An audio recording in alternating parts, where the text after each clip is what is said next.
Hello, my name is Scott DesJarlais. I represent Tennessee's 4th Congressional District. Our nation is facing monumental challenges right now in terms of debt and deficit problems and the looming fiscal cliff. President Obama came in promising to cut the deficit in half during his first 4 years. Not only has that not happened, we've seen $1 trillion deficits every year that he's been in office. At the pace we're going now, by the time the president leaves office, we'll be at $20 to $22 trillion in debt. Probably the biggest cause is that we don't have a budget. We've operated now for 3 years without a budget, and so there's no way to put any meaningful caps on spending.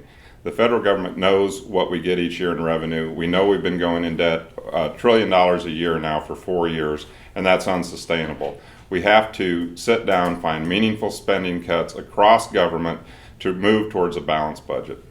I think the one thing that probably frustrates people the most is that they're forced within their homes and within their own businesses to live within a budget and manage their money in an efficient manner.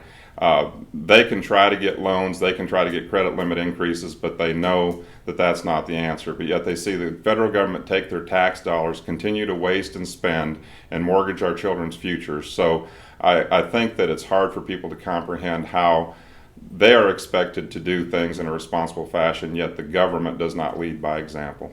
As I go through Tennessee's 4th Congressional District, the theme is always the same. What are you going to do to get government spending under control? First and foremost, we need to get a budget passed. We need to strive for a balanced budget, and I think a plan that we brought to the floor last year in the form of cut, cap, and balance would be something we need to revisit. We need broad-based tax reform. Our tax system is broken, it's outdated, and we know that the current system has got to be restructured. So raising taxes on Americans right now is almost an insult to them when the government is so irresponsible in the way it spends money. So what I'd like to see is the reverse. Let's see spending cuts now, and then if that is not enough, then we can talk taxes. But I think reforming the tax code in a meaningful fashion could generate the revenues. And let's never forget, the best way to generate more revenue for government is to get more people back to work. I think it's our responsibility as legislators to stay in town as long as it takes to get the job done.